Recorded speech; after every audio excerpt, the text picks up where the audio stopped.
Viewers like you make this program possible. Support your local PBS station.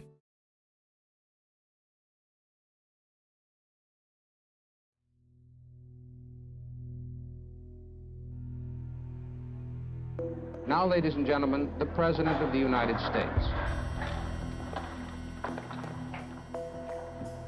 Our American dream for outer space is a dream of peace and a dream of friendly cooperation among all the nations of the earth. We intend to live up to our agreement not to orbit weapons of mass destruction. And we will continue to hold out to all nations, including the Soviet Union, the hand of cooperation in the exciting years of space exploration which lie ahead for all of us.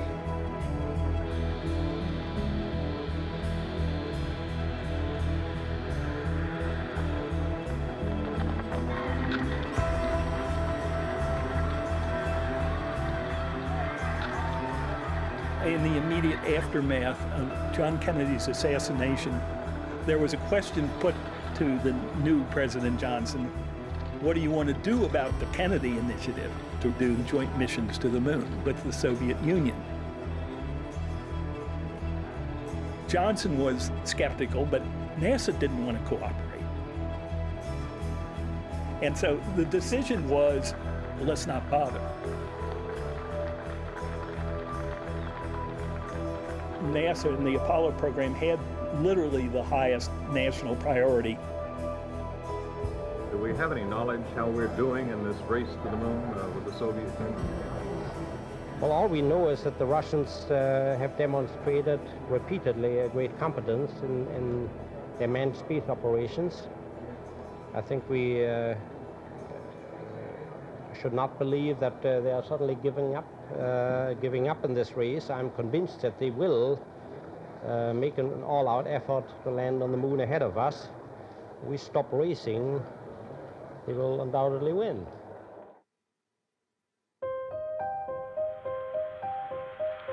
It's one small step for man, one giant leap for mankind.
Didn't know for sure at the time, but the reality was the Soviet Union didn't have a moon program. It turned out the Soviets were still debating whether to go to the moon or not.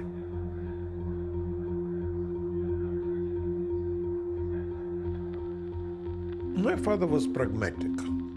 So when Korolev came to my father and told, we have to work now on the new N1 launcher to send the man to the moon, my father told no. First, give me the cost of the project. And Korolev could not answer. And he told, I have different priorities. We have to improve life of our people. We need to invest in the housing and the producing of the consumer goods. America spent their money. I spent my people money, and I am responsible for them.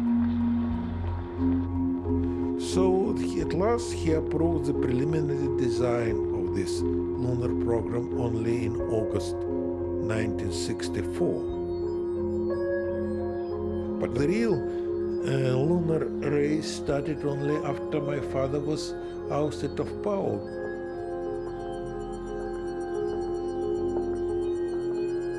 After that, his successor Brezhnev didn't count money, and he told, "Go ahead, I will give you everything what you want."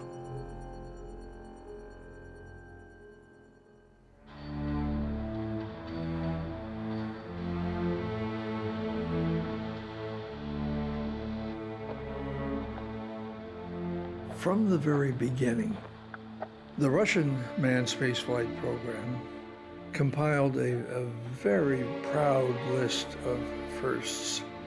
The first woman in the orbit around the Earth, the first multiple crew, the first spacewalk.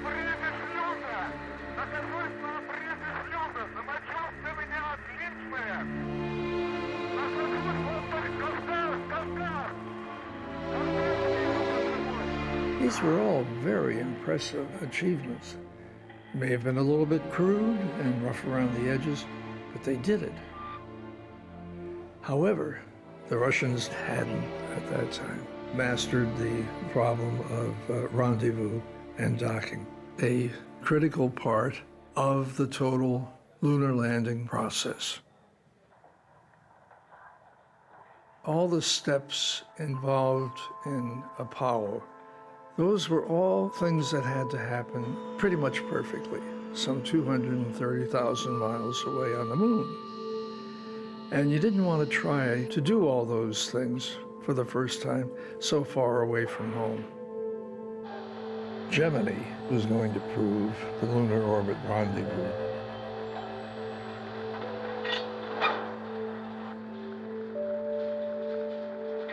This is the equipment that will be the first computer ever put into space in a manned spacecraft. An ingenious device which will enable these astronauts to do the thing which Gemini is designed to do, and that's for the first time to maneuver in outer space so that they can link up with another vehicle out there and build space platforms for future space exploration. What they will be doing on this GT3, this first manned Gemini flight, the first maneuver will be to change the orbit, actually, of the space. I don't think there was anybody like Walter Cronkite. He was like a kid, and he loved imparting the wonder of space and what man was doing. He made the average viewer really connect, as he really connected, to the whole subject of man going into space. Their target vehicle is in a perfect orbit circling the Earth. It's now midway over Australia. We'll be back over the Cape here in 38 minutes. I was excited. I thought, here we are in the new frontier. And there was support for the cost and the risks initially. But as time went on, that began to erode. We had mixed obligations, I always felt. We had the obligation to present the enthusiasm, historically, man going to the moon. That was an amazing thing. The second part of the story is we are covering a government agency, NASA, which is spending $24 billion, which in those days was a huge amount of money. So we had to cover that element to it. I don't think I covered it properly. If anything, I erred on the side of covering the adventure. The space program is costing us about $5 billion a year, and if there is anyone left anywhere who still cares about money, he might reasonably ask what we are getting for all of it. If it is simply a matter of keeping ahead of the Russians in a procession of high-altitude tricks and stunts, it probably isn't worth it. It is doubtful that a few points on the international Gallup poll in Asia and Africa, a little increased national prestige in Asia and Africa, It's doubtful that's worth more than maybe 35 cents. If it is simply a matter of displaying our technical expertise by orbiting around the Earth a series of metal tanks carrying men, radios, switches, knobs, and chicken salad and squeeze tubes, that probably isn't worth the money either. But there is another element. It is said that by exploring space, we will increase the sum of human knowledge and perhaps make some basic discoveries, learn some dimensions and insights previously unknown.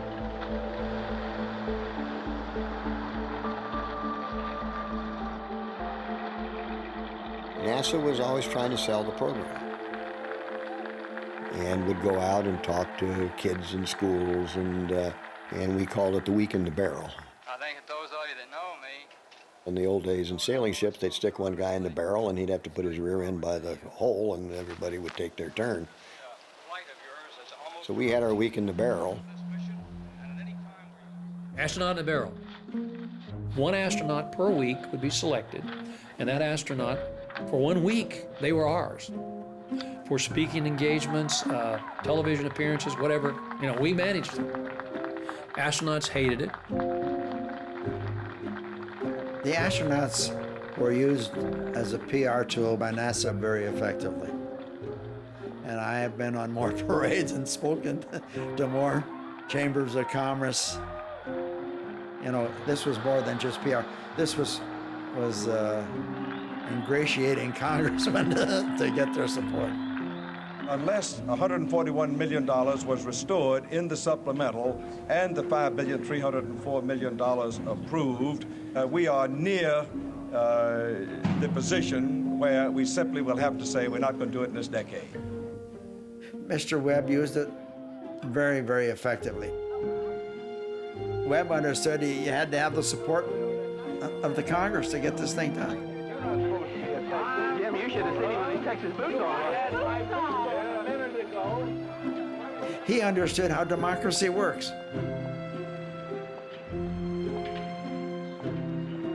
There was a lot of apple polishing with congressmen, and so if a congressman wanted to have some astronaut appear with him, he just snapped his fingers.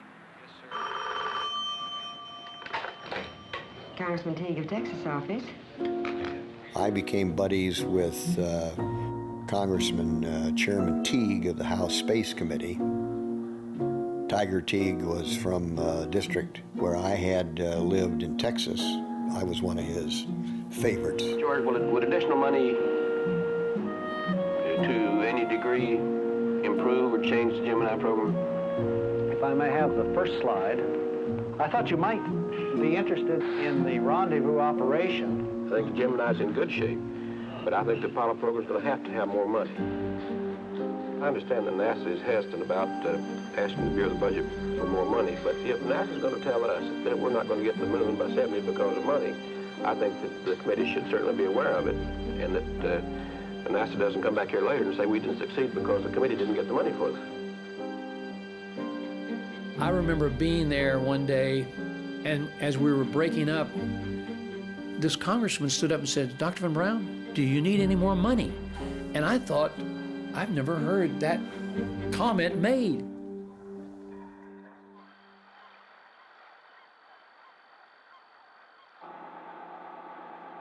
In these final days before the launch of this Gemini flight, now scheduled for next Tuesday, dozens of contractors and dozens of buildings all over Cape Kennedy are going through the final tests of their pieces of equipment that will be in this complex booster and spacecraft when they blast off from Pad 19.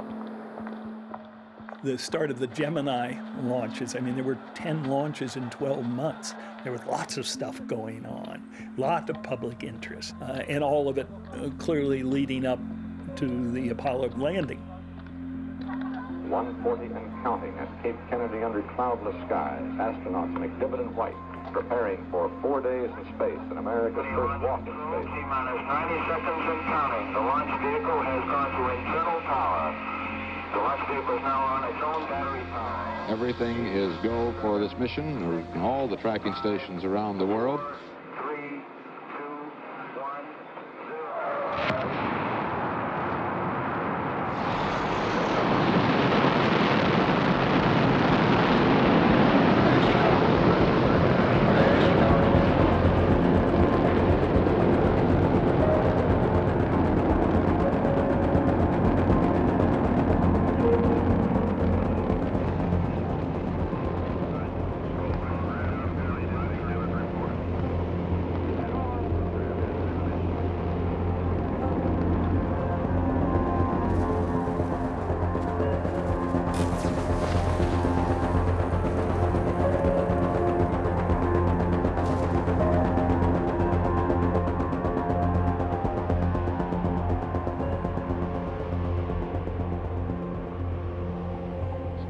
pilots McDivitt and White are at this moment in their 18th orbit of the Earth. They've been aloft 27 hours, 44 minutes. They are currently over Western Australia.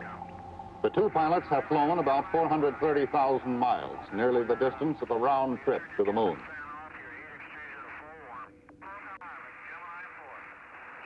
A major element of Gemini was getting outside of the spacecraft, and we call it the EVA, or extravehicular activity.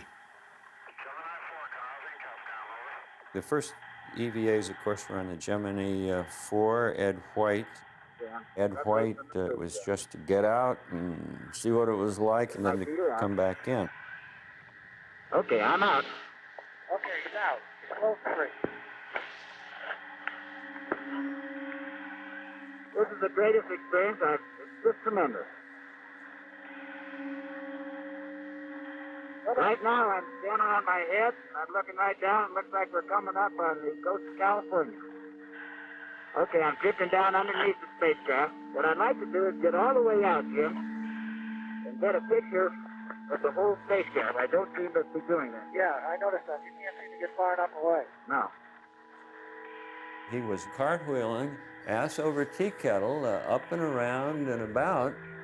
He had a dorky little handheld maneuvering device, which in itself was very difficult. Listen, it's all the difference in the world with this gun. When that gun was working, I was maneuvering all around. We should have paid maybe a little more attention and said, you know, we need some help in terms of tethers, lanyards, handholds, footholds, but those were the things that we didn't really think of.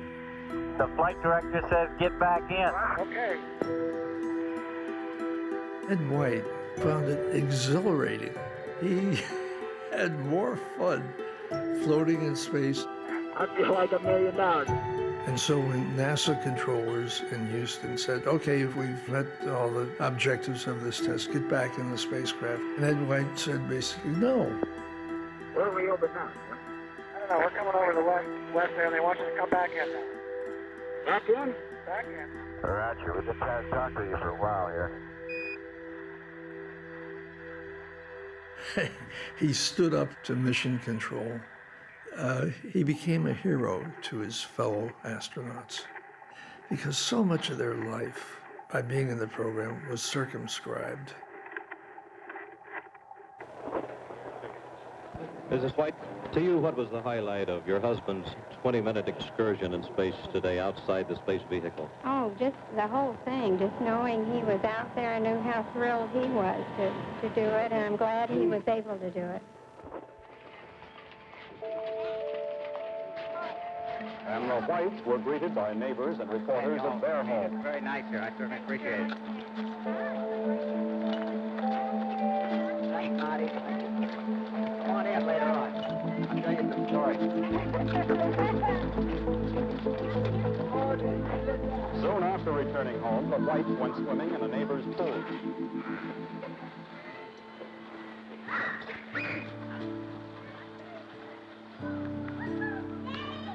This confusion about the name with Ed White and Ed Dwight, about the black community getting him mixed up with me, all came to a head when Ed walked in space. Ed showed up one day. He was a very, very nice guy, and he brought me 2 boxes of mail. He said to me, Ed, I got 2 boxes of mail that are really addressed to you, and they're congratulating you, Ed Dwight, as the first African-American to walk in space, confusing you with me. Now I understand why it's important for you to go into space.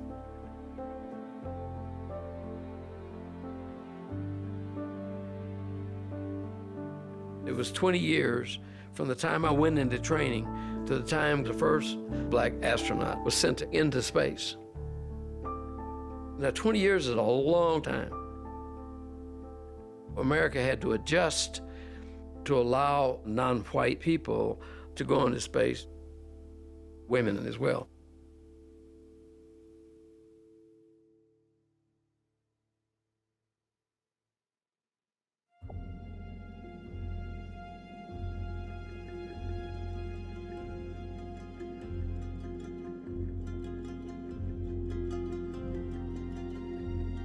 The primary purpose with regard to Gemini was to demonstrate Earth Orbit Rendezvous.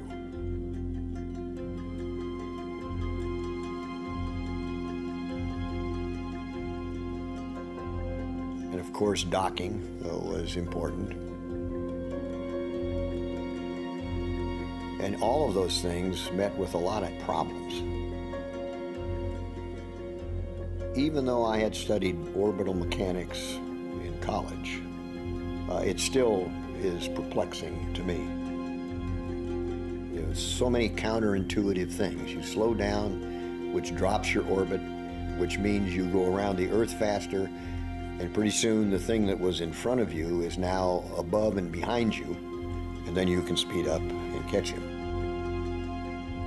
The orbital rendezvous was so counterintuitive that you really had to use the onboard computer in Gemini in order to implement it. The expert in the group was Buzz Aldrin. I wouldn't be surprised if Buzz couldn't do it in his head. Goal 23, scene 3, take 1. I'm Lieutenant Aldrin. I just got down off my 56th mission. I'm stationed here at an advanced base in Korea, flying with the 51st Fighter Interceptor Wing. We're closing rather rapidly on the MiGs. I opened up fire on them while they were in this gradual turn. 2 MiGs were flying, and they never saw us. We just snuck up from behind, and as I was coming closer, the canopy came off, and then there was a flash, and the ejection seat went, and that was the first time a gun camera film had ever seen an ejection. So that made Life magazine. Later, while I was at MIT, I wrote the thesis called Line of Sight Guidance Techniques for Manned Orbital Rendezvous.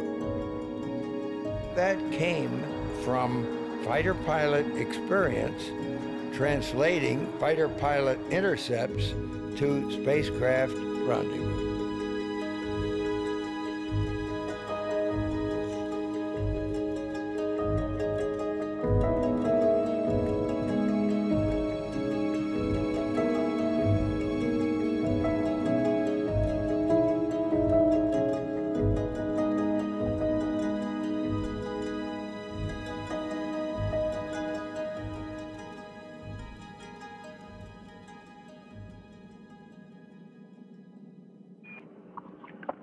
Houston, this is Gemini 8. We're station keeping on the Agena at about 150 feet. Gemini 8, of course, was the Neil Armstrong flight where they had the first emergency in space. Roger. Do you have solid radar lock on with the Agena? Over. Affirmative. We have solid radar lock. Just a second. Neil Armstrong called in, and he was able to confirm at that time that radar lock had been... The Gemini spacecraft did hook up with an Agena. That was the stand-in for what became the Lunar Landing Module. Let us know what you get out of that.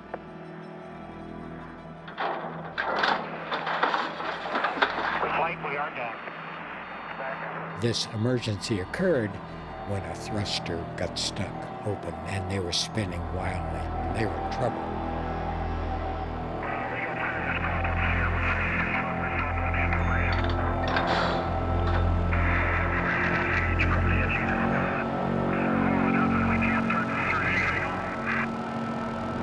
Say again?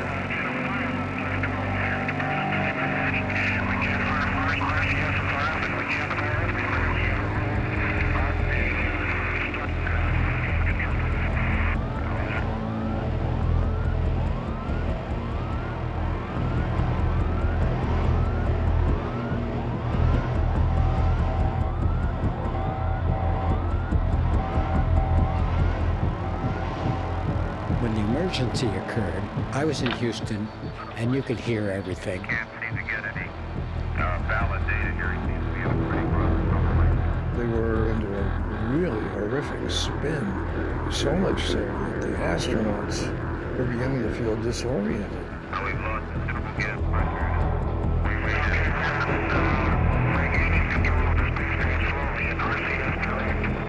Roger, copy.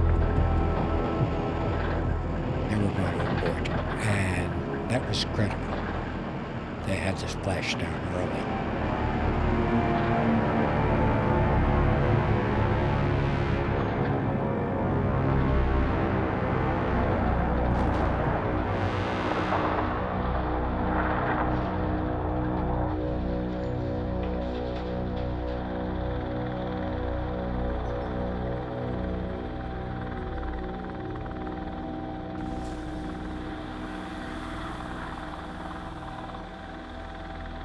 It demonstrated that Neil Armstrong was a superb pilot, a superb judge of mechanical systems. God had given it to him with both hands, and he knew how to use that skill. He was decisive.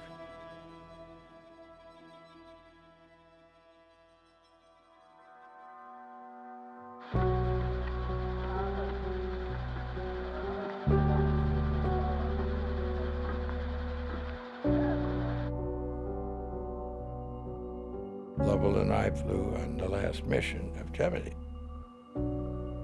12. If I hadn't flown on Gemini, I never would have gotten a choice assignment in Apollo.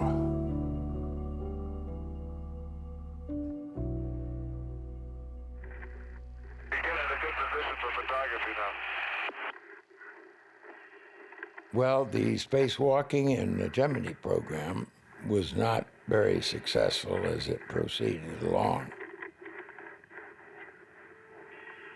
We had not, in our designs, really thought through what happens to objects that bang together in weightlessness. If I touch that table, I go off in some totally three-dimensional, random direction, and very soon you're just out of control. They didn't want a partial success or failure on the last flight. A lot of things can go wrong. And I said, well, look, I've been a scuba diver, and you don't work against the current. You slowly kind of maneuver, and it's delicate how you move around. You need to do them delicately, not muscle. Some of the astronauts said, no, that's not going to be any good. There's a big difference between water and space.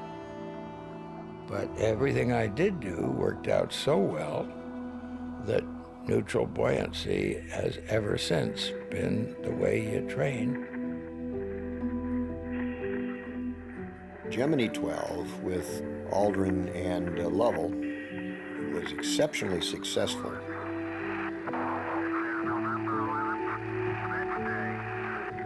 And I hand it to Buzz Aldrin. He really made advancements on working in space to try to do things.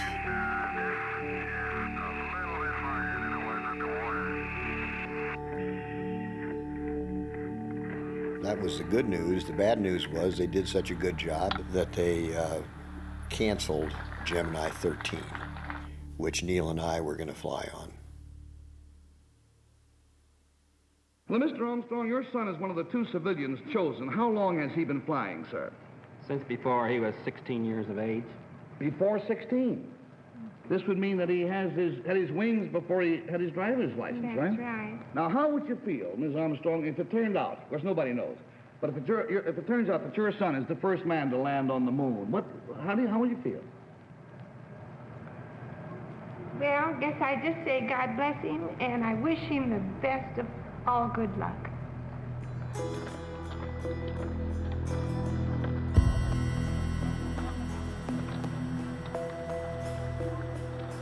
Well, gentlemen, the occasion, of course, is the naming of the first Apollo flight crew. The crewmen will be Lieutenant Colonel Virgil Gus Grissom, Lieutenant Colonel Edward H. White, Lieutenant Roger B. Chaffee. Gus Grissom was the first of the astronauts to make 2 space flights, and now he will be the commander of the first Apollo flight mission.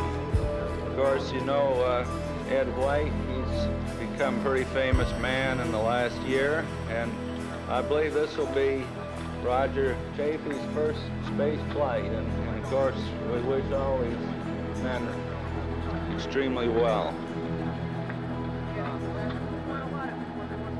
Could you philosophize on just why you think we should go to the moon?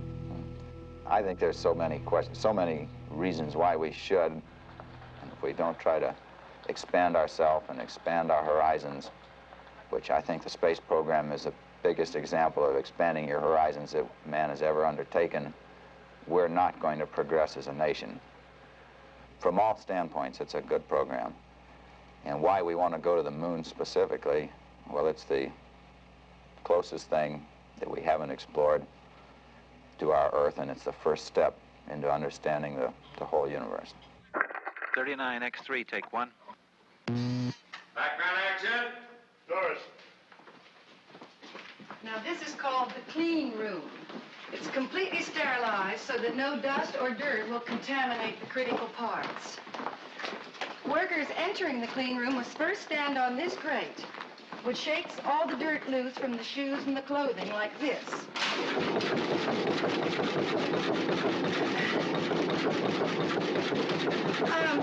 I think we'd better move on now. We'll go in that direction.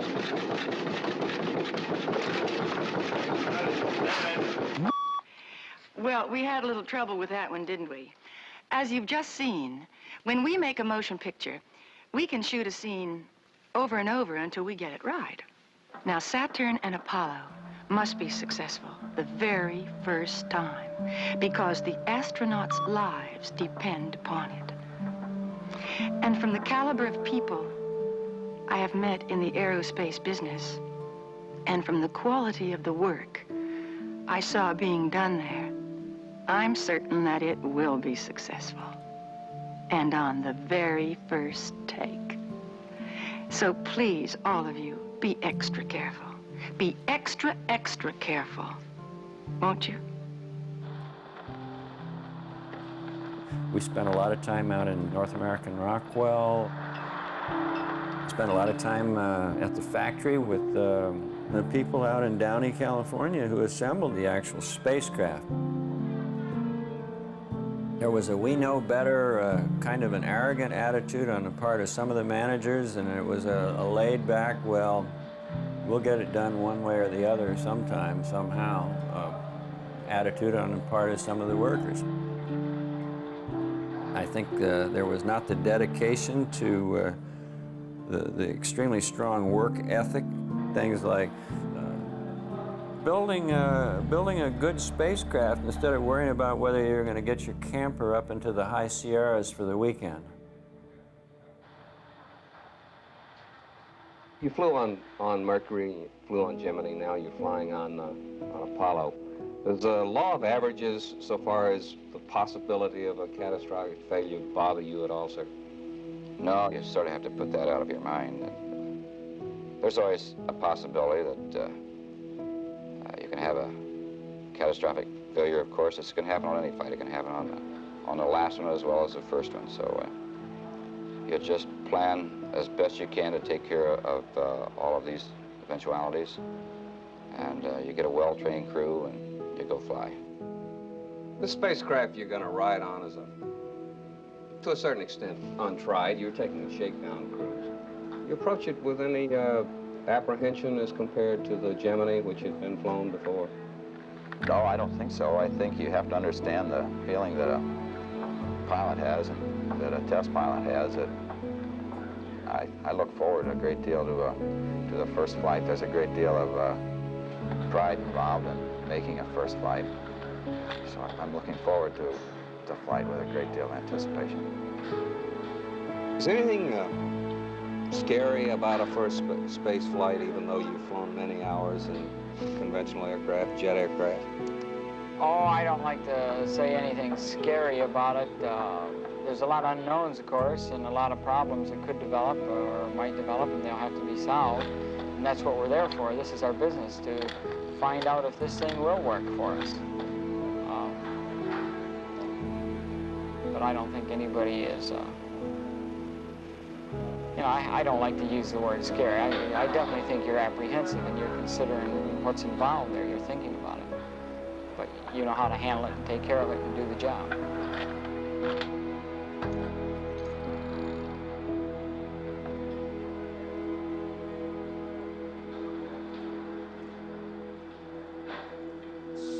Roger, senior power, County, 1, 2, 3, 4, 5, 5, 4, 3, 2, 1, senior power. Pilot, hadn't talked to you yet. How's this? 1, 2, 3, 4, 5, 4, 3, 2, 1.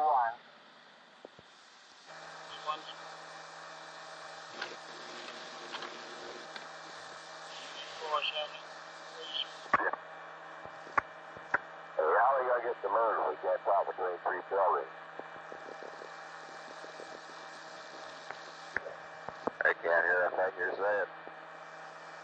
All right. Again? And how are we going to get the moon if we can't talk between 2 or 3 buildings?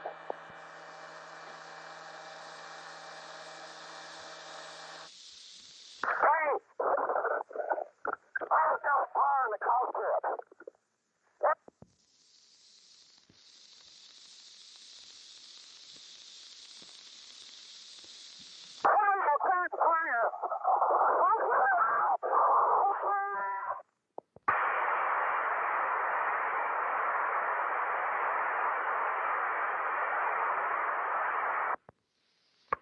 Hey, crew, can you egress at this time? Confirm it.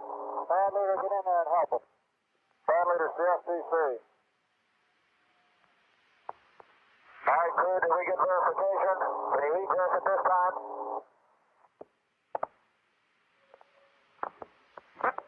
Tom, were you able to hear him? Tom, come on.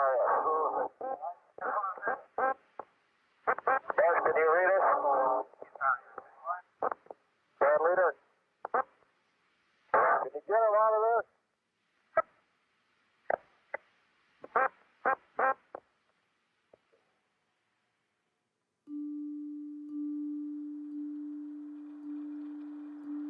I was working in the yard, and I got a call from Alan Bean, and he said, we've had a fire, and the 3 astronauts were killed, and would you go over and tell Pat White?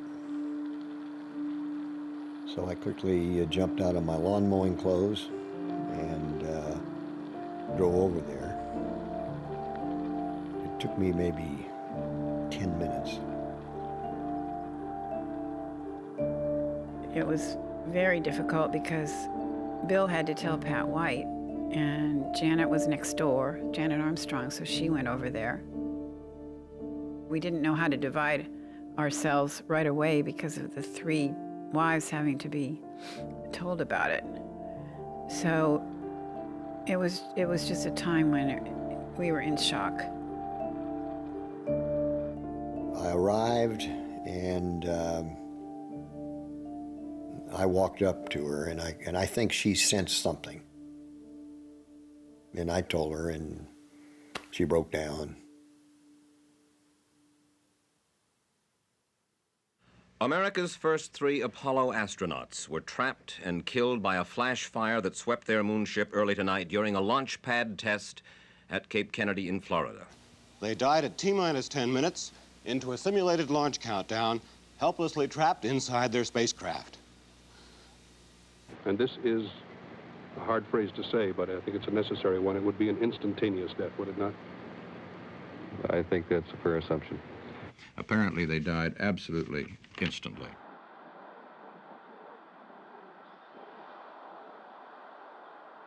I went to the NASA News Center, and Jack King told me that the print media wanted me to be the pool reporter to go up and look into the spacecraft.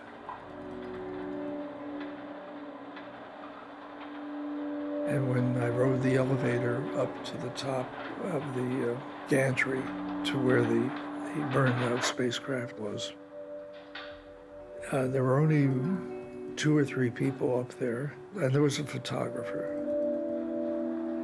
The hatch was open, and the smell of burned paper and foam, not flesh, was very pronounced.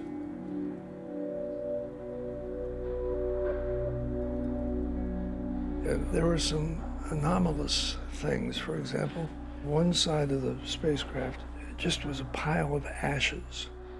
But over on the other side, here were manuals and other flammable stuff, untouched. The bottom of the spacecraft, below the frame, was littered with clumps of debris which are unrecognizable. There were, I counted, at least 12 fire extinguishers. Some obviously had been used. Oh, by the way, there were several gas masks on the floor. Just dropped. When the ground crew was able to open the hatch, they found the 3 bodies piled on top of one another.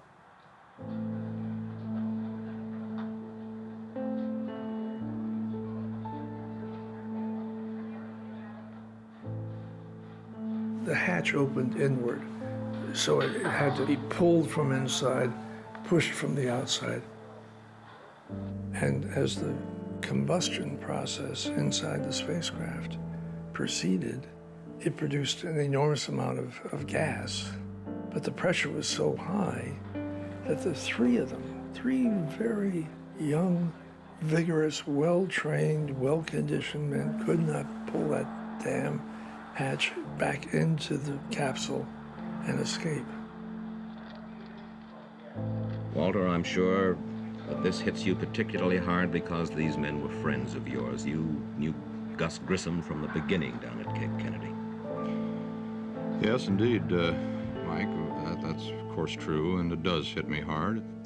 I think one thing should be said.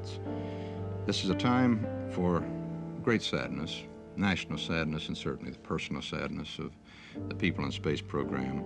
But it's also a time for courage, and if that sounds trite, I'll change the words to guts. That this is a test program. We knew it was a test program, and these guys who went into it knew it was a test program. And a test program with equipment of this nature, as with anything where you're operating in a hostile environment, which space is, and this was a hostile environment even if they were on the ground, this program is bound to claim its victims.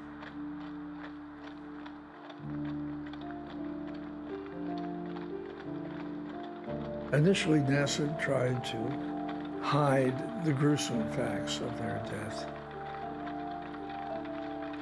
Did the 3 astronauts die instantaneously? Absolutely not. They lived for at least a minute before they died of smoke inhalation. Dead is dead, the space agency felt. Let's respect these men and their families and let it go at that.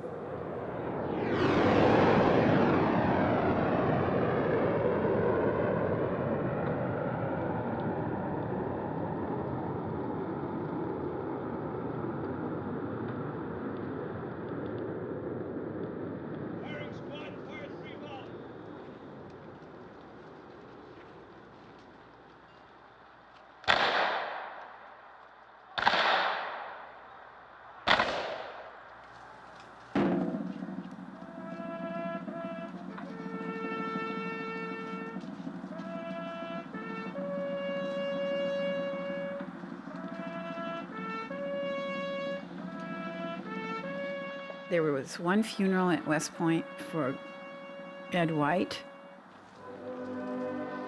and we had another flight going to Arlington, so some of us went there. And some people managed to go to all the funerals, but it was It was pretty chaotic, the whole thing.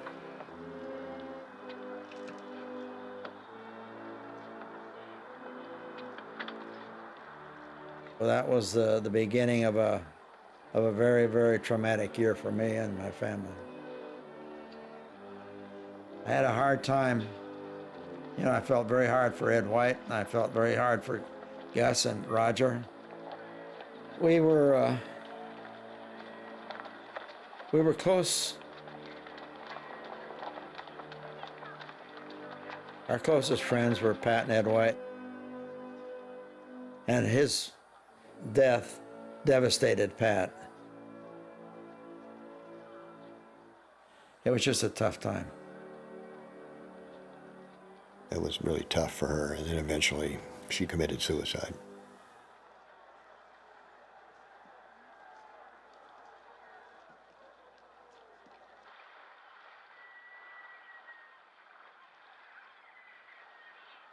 No one knows when the program will be resumed, but there's a feeling here that Friday's tragedy will only slow down the program for a short time. The big questions remain. How did the fire start? Why did it start? Did a spark come from an overloaded circuit? Was the spacecraft on internal or exterior power at the time of the flash? After the fire at the Cape, some people, they couldn't handle it very well, and there were a lot of drinking and staying out and a lot of pill taking, and some of us got drunk, some of us went nuts. My anguish and my concern lasted about 3 days. Then what's next? Let's get on with the job.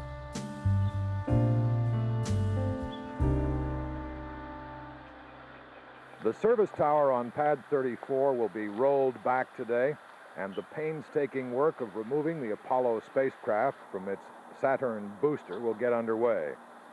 Then the spacecraft itself will be lifted off, and the remains of it will be taken apart bit by bit to see what went wrong.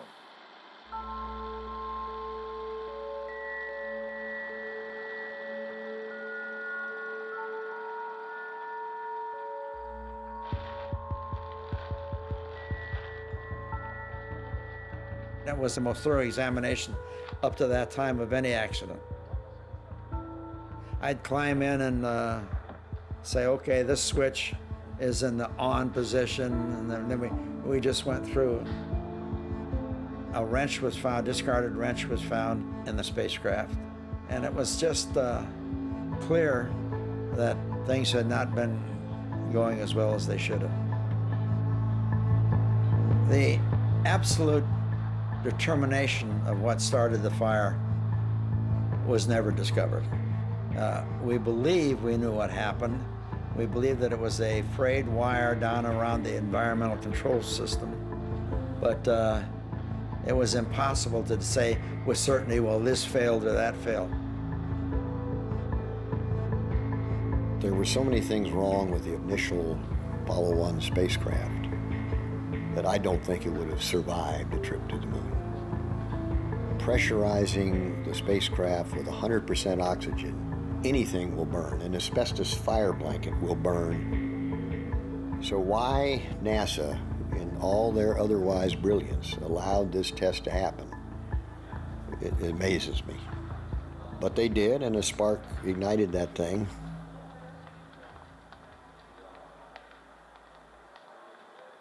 Before the American disaster, we have the same fire like it was in the Apollo, because both countries tried to build the spacecraft as light as possible. And the first they thought, let's use the pure oxygen in the capsule. And one of this testing, that person who was there, he burned alive.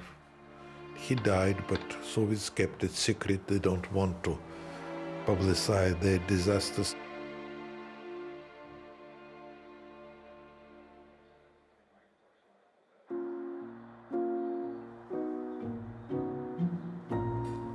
Why wasn't the seriousness of the situation regarding the multi-billion-dollar contracts at North American made known to the committee? Would you not feel that the chairman and other members of the committee should have been briefed on this situation? The facts are they not, that this committee has a responsibility to pursue the matter to determine whether there was negligence on the part of... Most of those congressmen and the senators didn't have a clue what they were asking. They would ask questions and didn't know how to follow up. Mr. Webb, I'd like to ask you first whether or not that was a change, and if it was a change, what was the specific change and what was the necessity for it? Referring to flammable materials and then the recommendation that... They were senators and congressmen trying to get publicity for themselves. So no, I don't think those hearings were all that important, except politically speaking, and I don't think there was ever a thought that they wouldn't continue on to the moon. One has always to balance the risks in one of these programs. There is no way of guaranteeing that every risk can be avoided, and I don't think that we have eliminated risk from the program. The difficulties are related to the problems of going to the moon and coming back. And we right now have a number of extremely serious situations, but we also believe we know that we can overcome them and fly. They are no more difficult than those we faced over the last 5 or 6 years, maybe less difficult. And the problems of this week are never the problems of next week. It's a constant series of a large number of problems with each one being solved and another one emerges. And in the end, you get to the point that you have enough confidence to launch the equipment. I testified for both the House and the Senate. When you sit up before this committee and you got reporters handing these guys questions to ask you, because the people there, they don't know their butt from third base. Basically, I think I said, why don't you stop this switch hunt and let us get on with the job?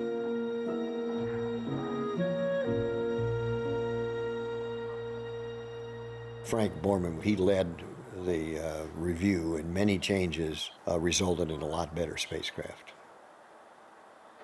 The first hatches were designed as any sensible hatch guy would do, you know, so it wouldn't blow out in space. And it turned out, in retrospect, that it was just one of a series of mistakes. The replacement hatch, I mean, it looked like a hatch engineer's wet dream. With all these gears and latches and whatnot, I kept looking at it thinking, geez, don't touch it. These subsequent actions instituted some very, very sweeping changes. Management changes, technical changes were made that gave us a vehicle that was far superior to the one that they died in.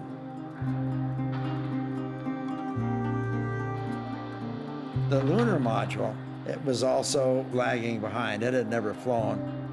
They realized that there were all kinds of problems in that too.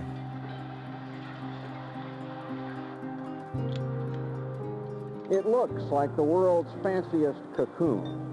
Inside is a lunar module, one of the series of spacecraft designed to land Americans on the moon before 1970.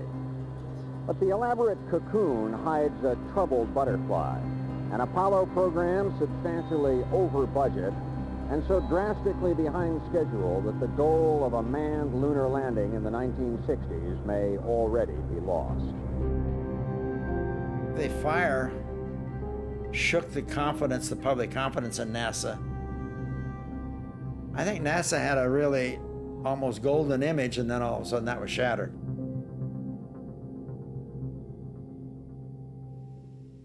The space program up to now has been a crash program. In other words, we've said we're going to the moon no matter what. Well, I think that we've got to abandon that emphasis. This doesn't mean we abandon space. We can't.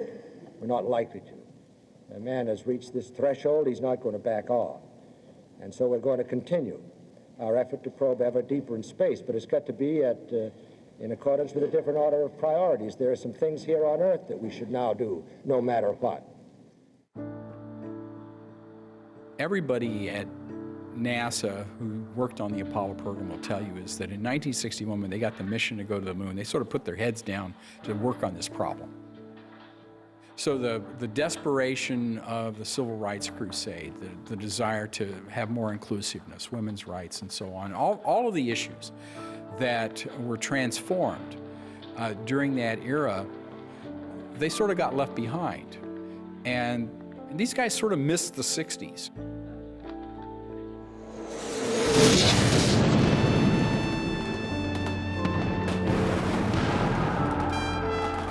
Our nation can spend $35 billion a year to fight an unjust, evil war in Vietnam, and $20 billion to put a man on the moon. It can spend billions of dollars to put God's children on their own 2 feet right here on Earth.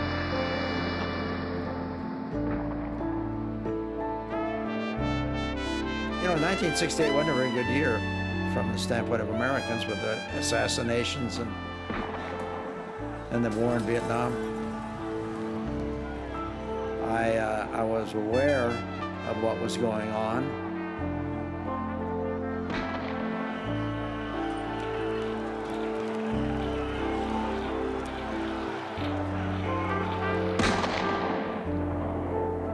But I was not part of that scene. I was totally engrossed in trying to get to the moon and back.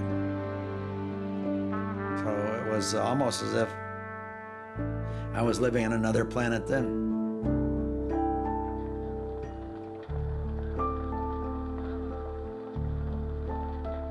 Many other things competing for public interest. There's an election coming up, and there's a war going on in Vietnam, and there are problems in the cities, and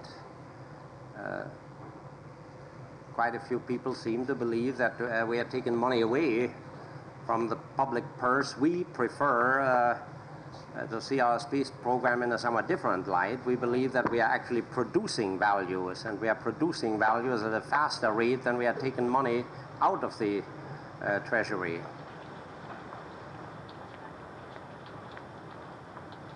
Early on, we were all trotted around to Huntsville and in other places where they were building parts of the Saturn V. The Saturn V is taller than the Statue of Liberty. It can carry a payload of 280,000 pounds into a low Earth orbit, which is the equivalent of about 35 Gemini spacecraft. With this vehicle, the flight to the moon will be accomplished. It was basically an analog rocket. We had less intelligence in its guidance system than I have in the Casio watch. It probably was the most complicated pile of technology that anybody had built.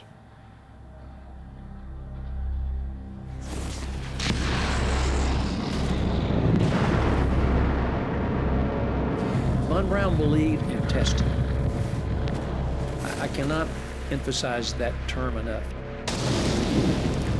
Test, test, test. Test to the point it breaks. His idea was you test the first booster. Once you're satisfied that the first stage is successful, then you put the live second stage on. You test that until you're satisfied that those 2 stages are correct. And finally, you put the 3rd stage on and you test it. We ground tested all of those stages before they were ever shipped to the Cape for launch. Well, that was the concept. When George Miller became involved, he was von Braun's boss. You know, Miller says, if we're going to beat the Russians and we're going to do it within this decade, we've got to jumpstart this program. So why not go all up, unmanned, with all 3 stages hot, and look at everything carefully? He came up with the idea of the all-up test. Von Braun did not believe in all-up. He was not comfortable with that at all, because they had never followed that process. This was the first unmanned test of the Saturn V, the rocket that was going to take men to the moon. So everyone was there. And it was the first launching after the Apollo fire. If that failed, then NASA was not going to get to the moon during the decade.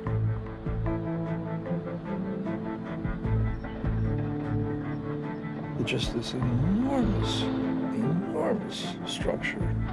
And you knew that once it was filled with kerosene and liquid oxygen, you were dealing with a very massive, tremendous amount of energy. Just mind-boggling. I mean, it was everybody. It was the 7.5 million pounds of thrust in the first stage. And what does that mean, really? I mean, it sounds impressive, but what would it really mean when they launched?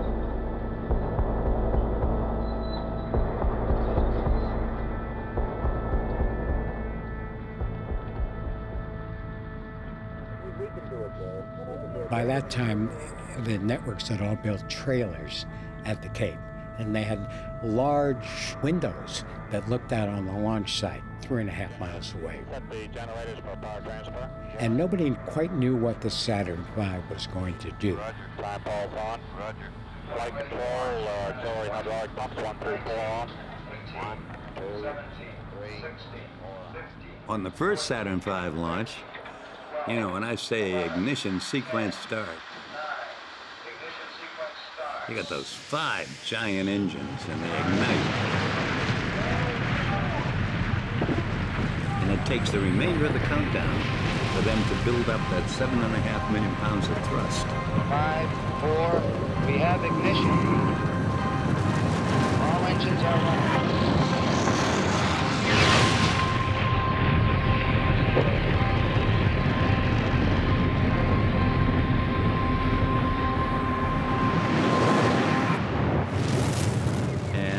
There it was, sitting in a bed of flames. It seemed like an eternity.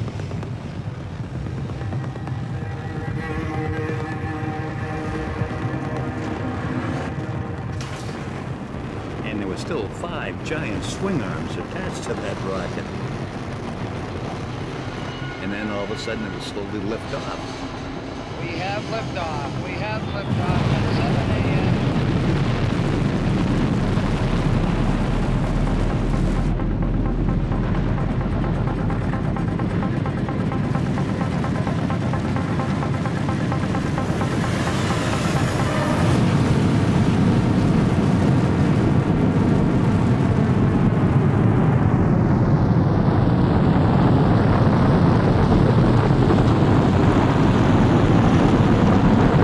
We were 3.5 miles away, so you can see it, but the sound and the shock wave took several seconds to get to us.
Everyone just looked around and said, you know, it really did work. I mean, it's fantastic. It's working.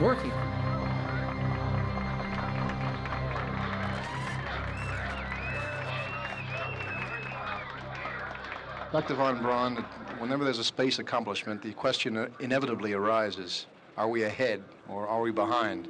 How about this? Well, I would say the Soviet program has definitely more momentum than ours. Their relative commitment as a nation to the space program is estimated to be about twice as high as ours.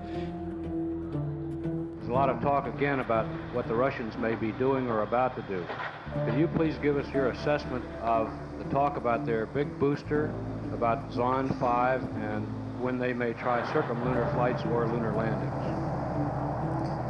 Well, my assessment of Zond 5, that was the Soviet spacecraft that looped the moon and re-entered over the Indian Ocean and was successfully recovered by Soviet ships in the Indian Ocean, was a dress rehearsal for a manned flight.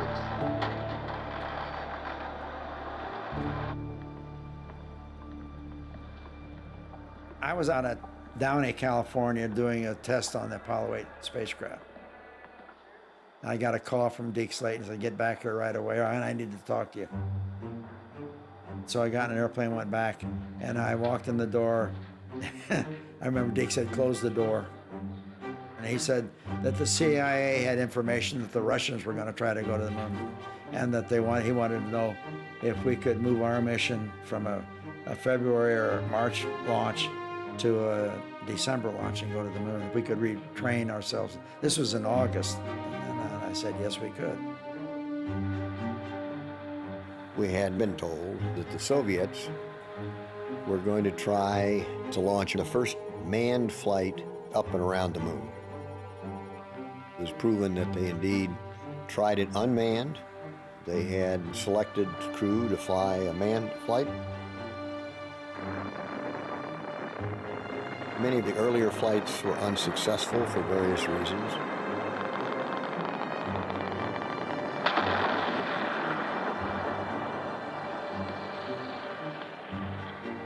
So, unbeknownst to us, the Russians got cold feet.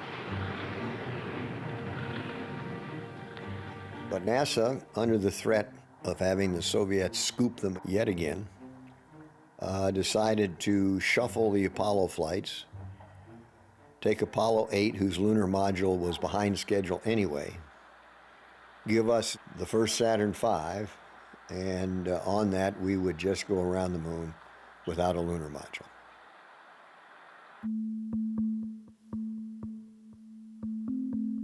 My odds for mission success were 100%. If I didn't think I was coming back, I wasn't going to go. Bill Anders, I think, had figured out, I think he said 30% for mission success, but he was more analytical than I am. Well, it was a big rocket, full of very explosive stuff. We went through the drill of escaping, which was riding a wire and then jumping down to a chute and then jumping down there and landing in a room on springs and padded chairs, and I thought we'll never get that far.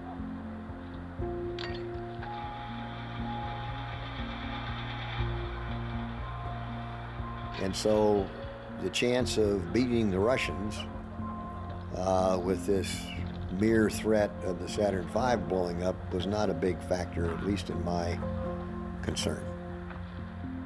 The last thing we want to do is screw up. We'd rather die than screw up in public. Standard fighter pilot view.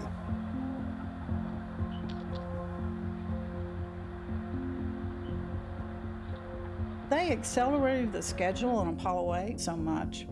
The flight controllers had not had time to train on the return to Earth capability, which was really the big new thing on that mission. Well, I was on the return to Earth program. I was a return to Earth specialist by the time we were flying Apollo 8. So we went in to help them learn how to use the return to Earth program. Poppy, what do you actually do during space flights here in Mission Control? Well, my job is to get the astronauts safely back to Earth from the moon. What does that mean exactly?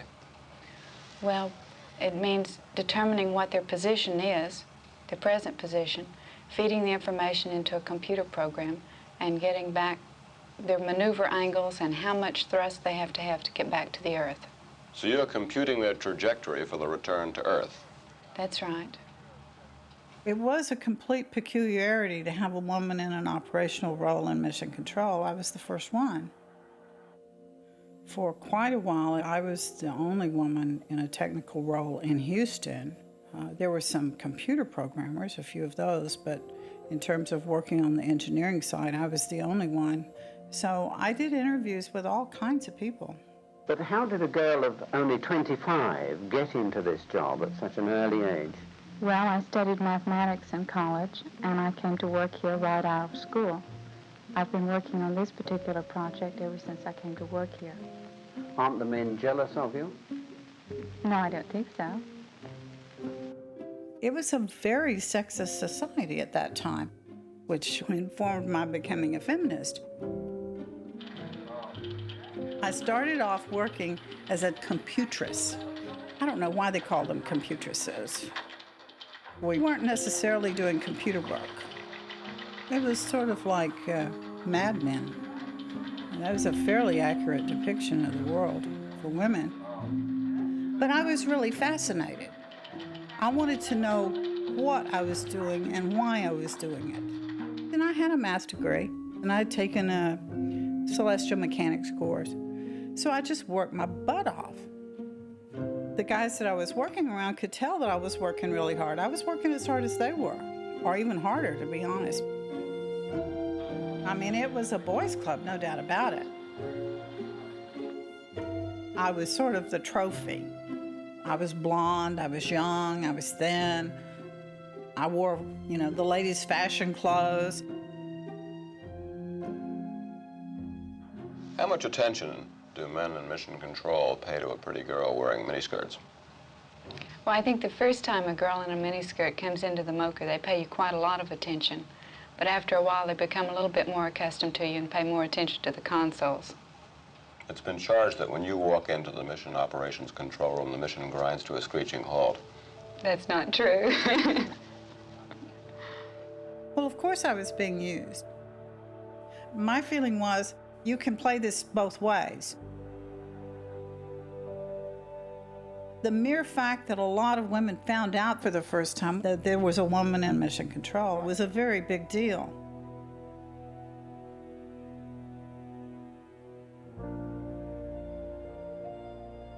I thought it was important that people understand that women can do these jobs. Going into science, going into technology, going into, doing something that's not stereotypical.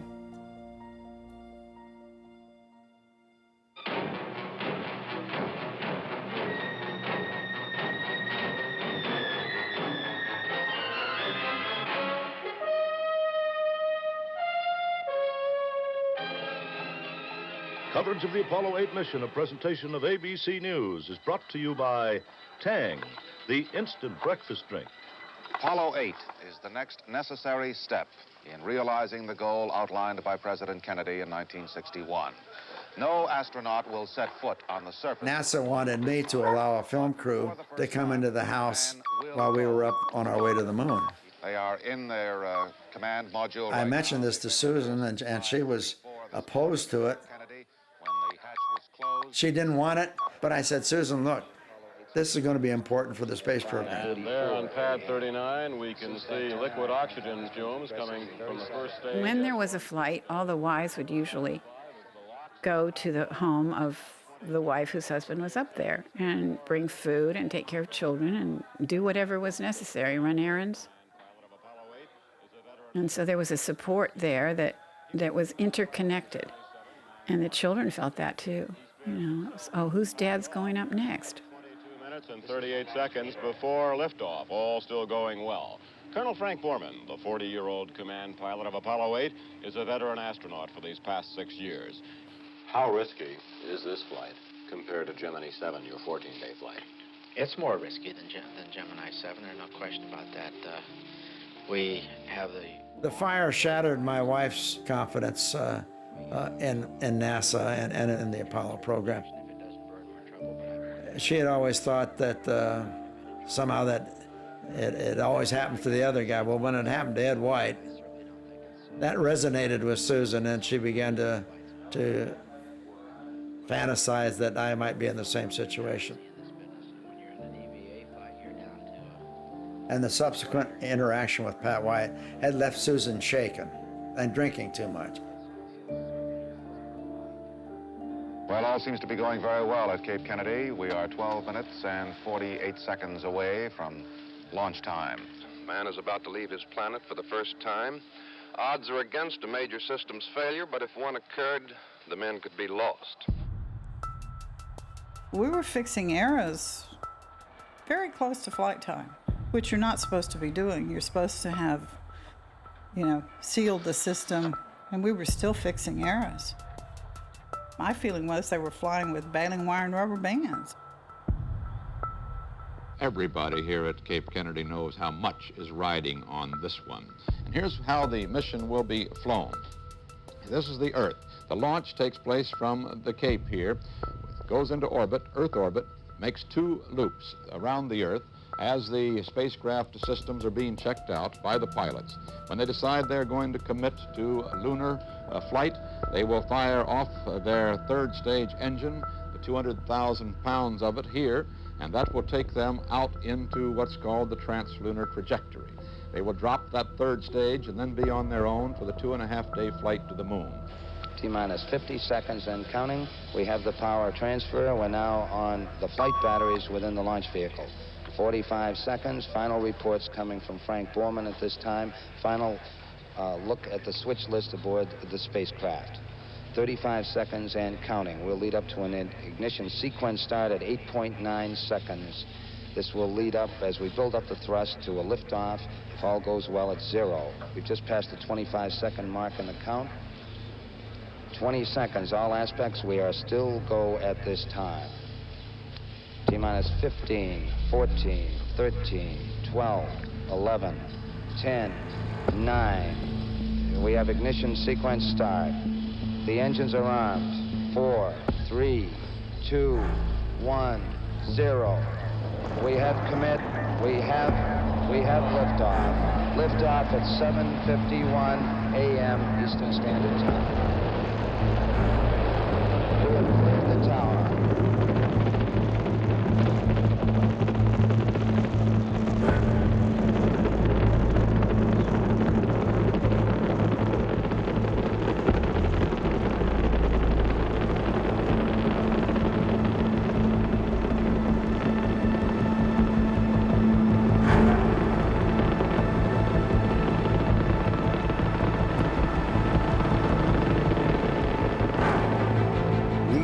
For almost everything for an Apollo flight. Emergencies after emergencies in the simulators. The one thing that we didn't train for was the dynamics of the Saturn V liftoff. The first 20 seconds were violent. We were literally slammed back and forth in the seats. I felt like a rat in the jaws of a giant terrier. You couldn't hear yourself think. Of almost 2,000 miles an hour at this instant.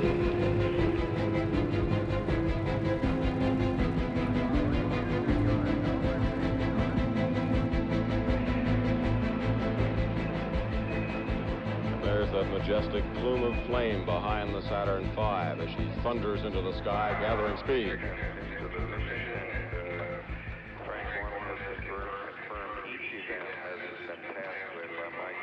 At this point. There it is, staging and the burnout of the first stage engines right on the money. See the first stage cut off. 6,000 miles an hour, more than 225,000 feet high, burning beautifully. Borman, Lovell, and Anders off perfectly. Then released at the key. 3 minutes into the flight, we're 50 miles high. There's the escape tower separating. And about 10 miles downrange.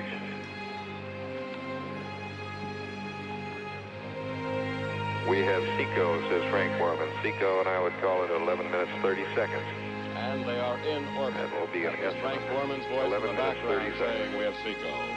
Some 2 hours and 33 minutes from now, over Australia, Borman, Lovell, and Anders will fire up that S-4B engine again, or attempt to fire it up again, to propel themselves to escape velocity, 25,000 miles an hour. The first men in history to leave the gravitational field of the Earth and head out toward another planet, the Moon. We only had an orbit and a half to make sure it was working, because once you lit that third stage, there wasn't any coming back. Apollo 8, Houston. Go ahead, Houston. Apollo 8, you are go for TLI, over. Roger, understand, we're go for TLI. Mission Control told the astronauts, you are go for TLI. Everybody in the press room, what is TLI? You got a situation where a guy with a radio transmitter in his hand is going to tell the first 3 human beings they can leave the gravitational field of Earth. I can remember at the time thinking, Jesus, you know, there's got to be a better way of saying this, but we had our technical jargon, and so I said, you know, Apollo 8, you're go for TLI. Translunar insertion. And it's the first time we had ever heard that call to the crew. It means you're going to launch out of Earth orbit on an escape velocity 25,000 miles an hour. Apollo 8 coming up on 20 seconds to ignition. Mark it, and you're looking very good. Roger. I mean, we'd train and go for TLI. We'd heard it 30 times in the simulator. And yeah, it was a little different. Ignition. Roger, ignition.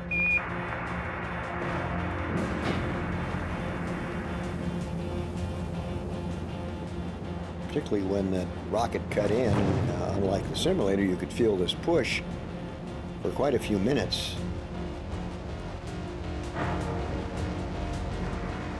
Apollo 8, Houston, trajectory and guidance look good, over. Roger, Apollo 8, good here. So we knew we were going like scalded dogs there by the time that engine cut out, and actually we set the world speed record. 7 miles a second, 25,000 miles an hour.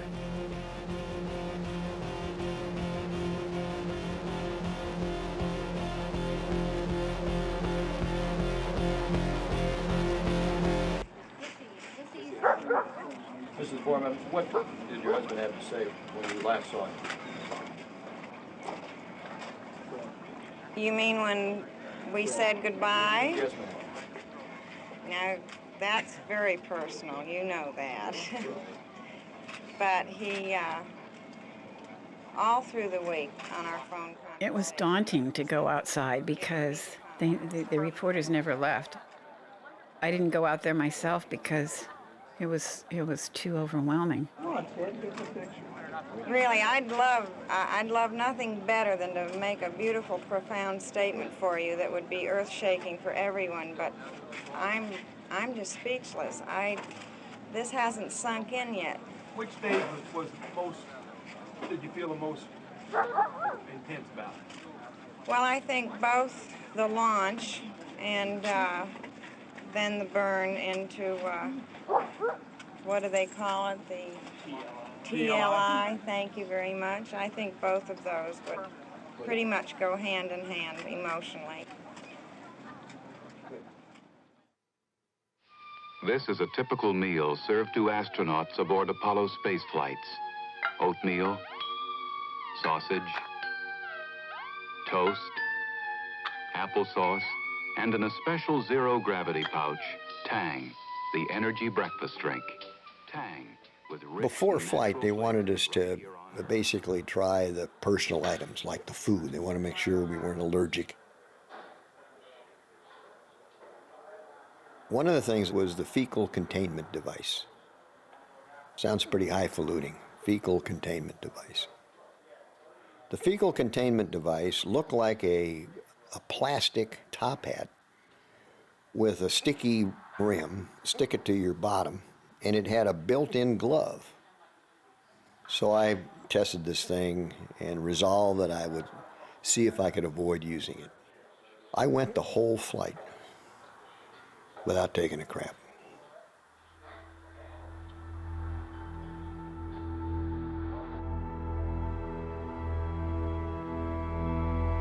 Apollo 8, this is Houston, over. ahead, Houston, how do you read? Roger, we're reading you loud and clear. We're on a private loop now, and we'd like to get some amplifying details on your medical problem. Could you go back to the beginning and give us a brief recap, please? Poor Frank got sick. Frank had thrown up, and not only threw up, but he was what us engineers call a balanced couple. Both ends, you know. And it was a mess. Just imagine a bunch of diarrhea and vomit floating around right in front of you. I grabbed an oxygen mask that was only supposed to be worn during fire. I put the mask on because it didn't smell good at all. We didn't announce that to the Earth because we had a special channel that I knew about, being a communications guy, where we could put it on tape that didn't go through NASA Public Affairs. Mike, this is Frank. I'm feeling a lot better now. I think I got a case of the 24-hour flu, intestinal flu. Roger, understand. And when did you first notice it? Or could you go back to Pooh and start us out with the beginning of your problem? And there wasn't much they could do about it anyway. We certainly weren't coming back.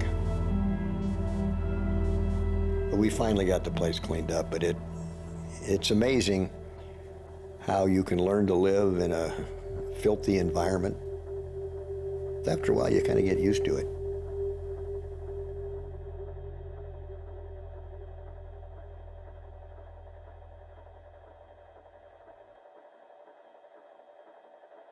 If all those great big antennas and that little 4.5-pound camera works, as everybody expects it to, we're due for some very exciting pictures, possibly even more exciting than the ones that were sent back by the crew of Apollo 7. Do you have a picture now?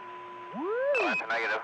ECOM, are you the television expert? Or FAO? Who knows the most about that camera? Got any suggestions? Okay, do you have anything, Houston? We got on the Earth. I don't have anything. Okay, we're having no joy. What I wanted to do more than anything else was to go to the moon and come back, and I didn't want anything that might deter that mission. And somehow I figured that the television might do that. Apollo 8, we have a picture now. He's on candid camera. Frank was strictly mission-oriented. He didn't want to have anything that would detract from the success of the mission. So he balked at the TV camera. We didn't need it. We were there to show that we could go around the moon, and we beat the Russians in going around the moon, and so who needed a TV camera? Well, I thought we ought to have it, just to be able to show the people on Earth, you know, what we were doing. I was overruled, rightfully so, because after all, the American people deserve to see what they were getting for their money. Okay, we're rolling around to a good view of the Earth, and as soon as we get to the good view of the Earth, we'll stop and let you look out the window at the scene we see.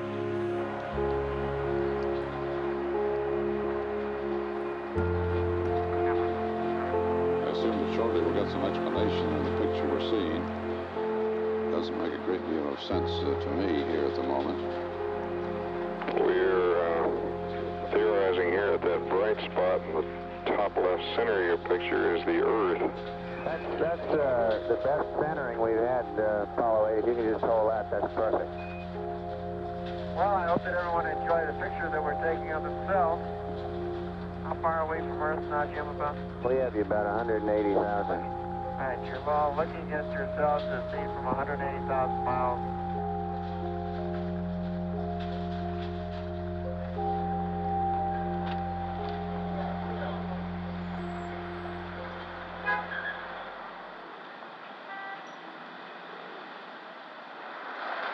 You know, Jules Verne would portray cosmonauts as peering out the window, watching the moon get bigger and bigger. As a matter of fact, we never saw the moon until we got there. One of the reasons why is that NASA, rightly, was worried that since we went during a very new moon, that meant that the sun was almost behind the moon. So anybody looking at it would be looking right at an unfiltered sun. And they were worried they would hurt our eyes. Apollo 8 Houston, 1 minute to LOS, all systems go. Roger, going command reset, tape recorder forward low bit rate. Roger, safe journey, guys. Thanks a lot, troops. We'll see you on the other side. It wasn't until we actually were getting ready to go into lunar orbit when we turned the spacecraft backwards and were preparing to reignite the service propulsion engine to slow us down. And we went into the shadow of the moon. There was this huge black void, and that was the moon. And I must say that the hair went up on the back of my neck when I saw that.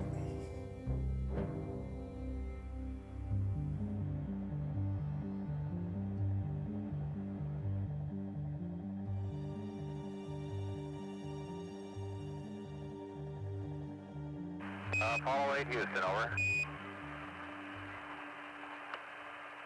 When they went behind the moon the first time, we had what we call loss of signal, so no radio contact. And then you have a predicted time for acquisition of signal as they come back around, but they do their maneuver on the backside of the moon. That maneuver behind the moon is very critical because if they come out too early, it's not good. If they come out too late, it's not good. They really need to be coming out when you think they're going to come out, or they may be running into the moon. Apollo 8 Houston, over. Apollo Control Houston, we've heard nothing yet, but we're standing by. Well, they didn't come out on time. Apollo 8 Houston, over. During the mission itself, I sat in the staff support room, not the room that you would see on TV at that time. In the room where I was, I don't think anybody was breathing the whole time. I mean, you were just watching that clock, and you were hearing the Capcom calling out, and nobody was answering. And I've never had such a small amount of time seem so long. Apollo 8, this is Houston, over. Roger, Houston, we read you loud and clear. How do you read us? Apollo 8, this is Houston, reading you loud and clear now. We've got it, Apollo 8 now in lunar orbit. There's a cheer in this room. This is Apollo Control Houston, switching now to the voice of Jim Lovell. The three wives had a squawk box in the house to see what was going on the flight.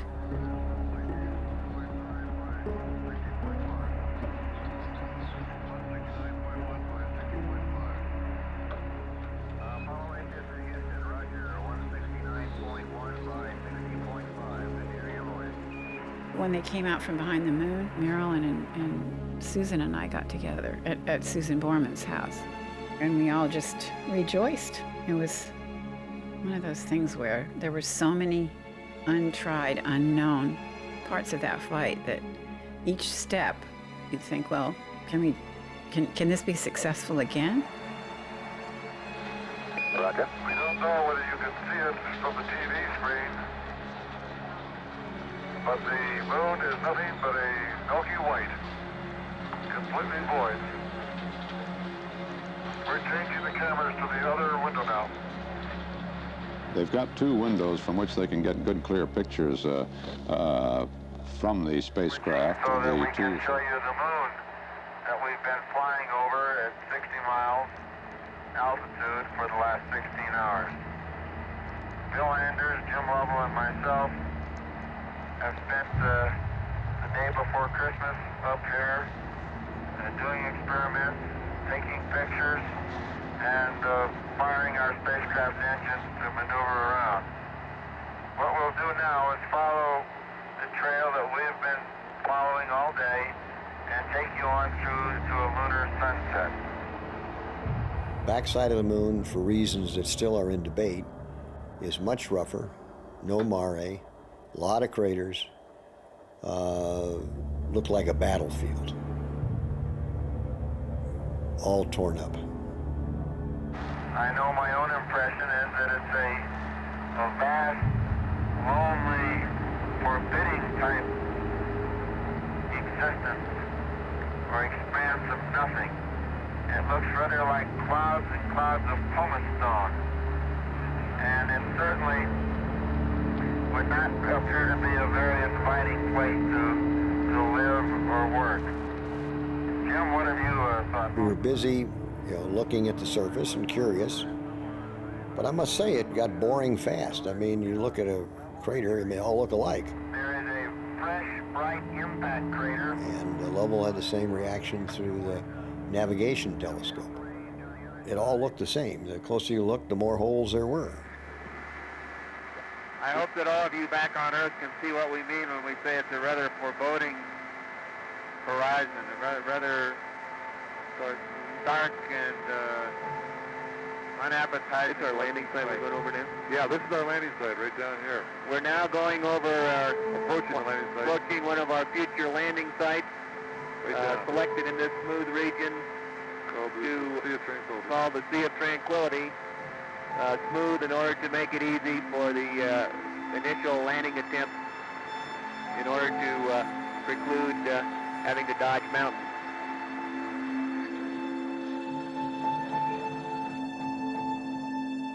So by the time we got around the third revolution, by this time, we'd sort of saturated on the moon.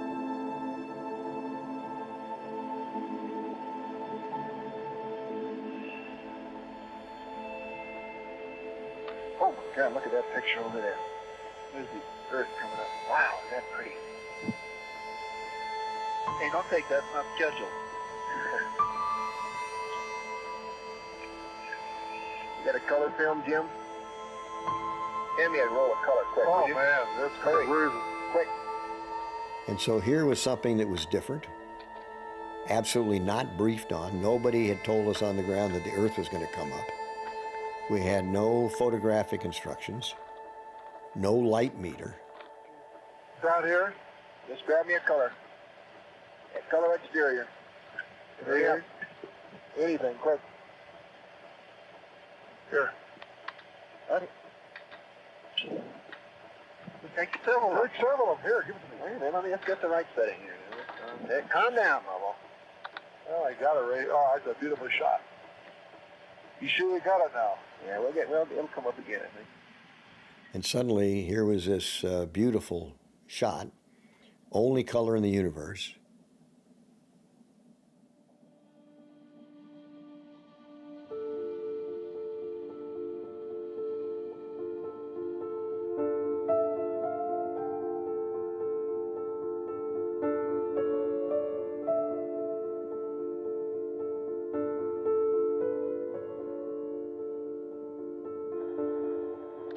It would become the top 10 photograph of the 20th century.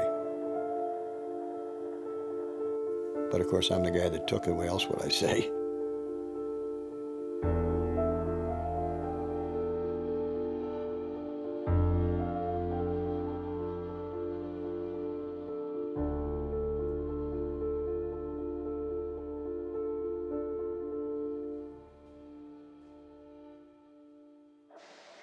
Well, let's talk about that. That's what I wanted.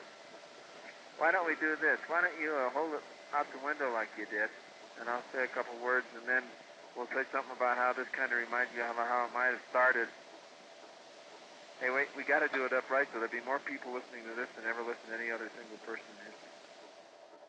We had been told before the flight, when you're televising from the moon on Christmas Eve, you'll have the largest audience that's ever listened to a human voice. I said, that's nice. What do you want us to do? Do something appropriate. We thought, what's appropriate? Frank Borman went and asked a friend of his who asked his wife. And she said, well, why don't you tell him just to read from the first book of Genesis, which, the creation myth or the creation story is pretty fundamental.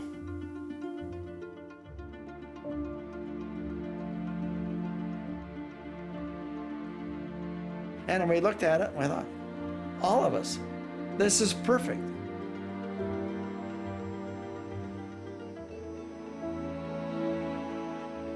And for all the people back on Earth, the crew of Apollo 8 has a message that we would like to send to you. In the beginning, God created the heaven and the earth. And the earth was without form and void, and darkness was upon the face of the deep. And the Spirit of God moved upon the face of the waters. And God said, "Let there be light." And there was light. And God saw the light, that it was good. And God divided the light from the darkness. I can't speak for the other guys, but to me it was not a religious thing. So much it was a kind of a hard hit to the psychological solar plexus that would help mark to humankind the gravity, so to speak, of man's first departure from his home planet. And the gathering together of the waters called he seas. But God saw that it was good. And from the crew of Apollo 8, we close with good night, good luck, a Merry Christmas, and God bless all of you on the good earth.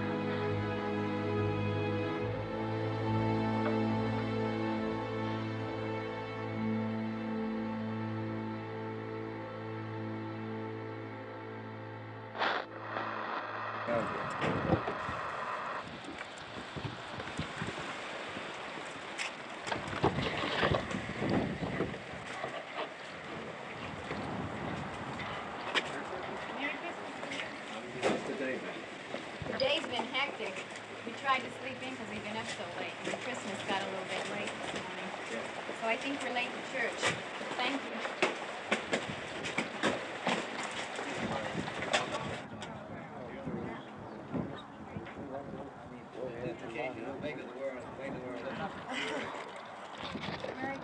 Merry Christmas. Thanks for being so patient. How was this morning? It's been actually a very lonesome Christmas this morning. I missed Jim, but it's one of the happiest Christmases I think I'll ever have.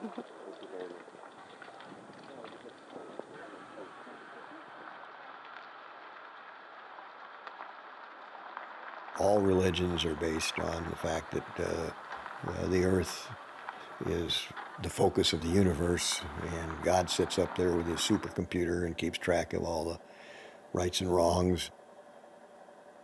Orbiting Earth and then going to the moon, it's given me a different outlook. The Earth is really nowhere near as special as we'd like to think it is. Though it is our home planet for humans, and it's the only one we got right now, and there's none in, an easy sight to get to, so therefore we ought to take care of it. But we shouldn't think that this is the designated center of everything.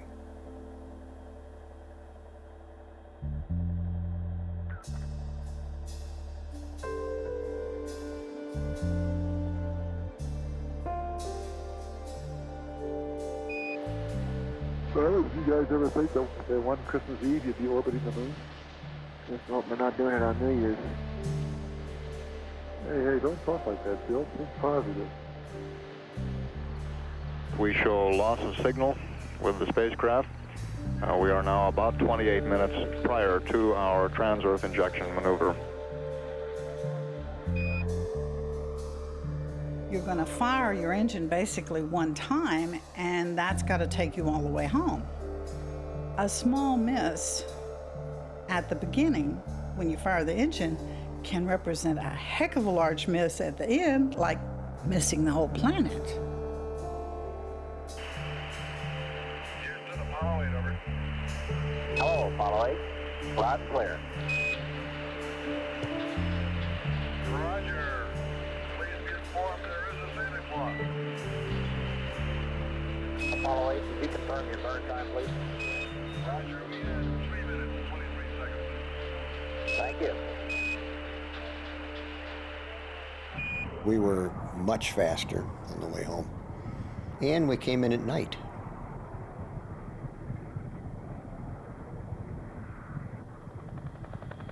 We were in pitch darkness, and the parachutes, all we could feel was the jerk.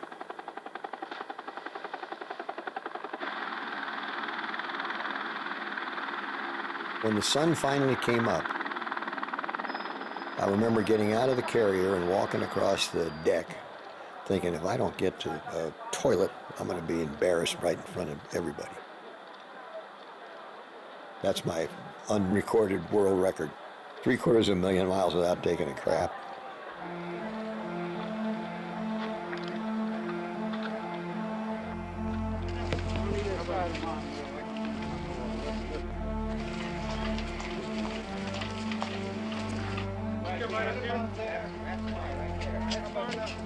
I'm still speechless.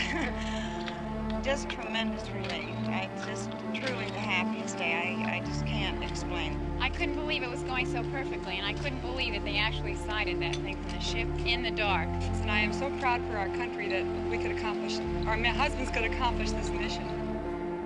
There's just no other comparison that we can make that's equal to what you've done or to what we feel. Because you've seen what man has really never seen before. You've taken all of us, all over the world into a new era. And my thoughts this morning went back to more than 10 years ago in the Pedernales Valley when we saw Sputnik racing through the skies, and we realized that America had a big job ahead of it. It gave me so much pleasure to know that you men have done a large part of that job. So we rejoice that you're well, and we send you congratulations from all of your fellow countrymen and from all peace-loving people in the world. Well done.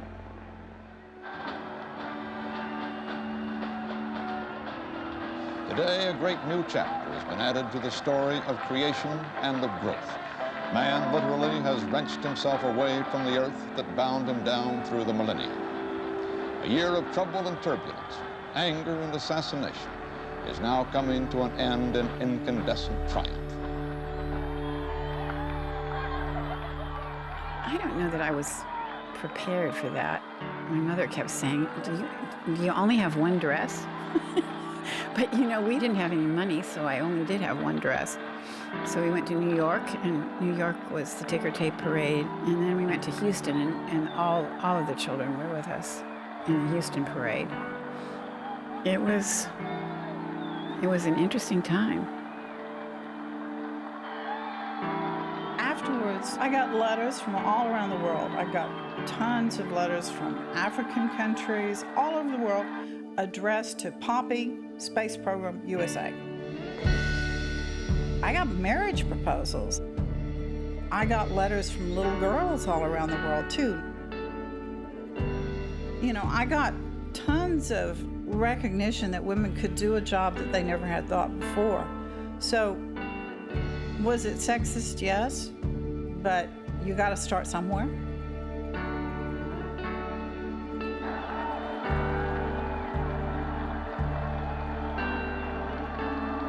We had thousands of letters and telegrams and so on after we got back from Apollo 8. But the one that really caught my attention was a lady that said, "Thank you, you saved 1968.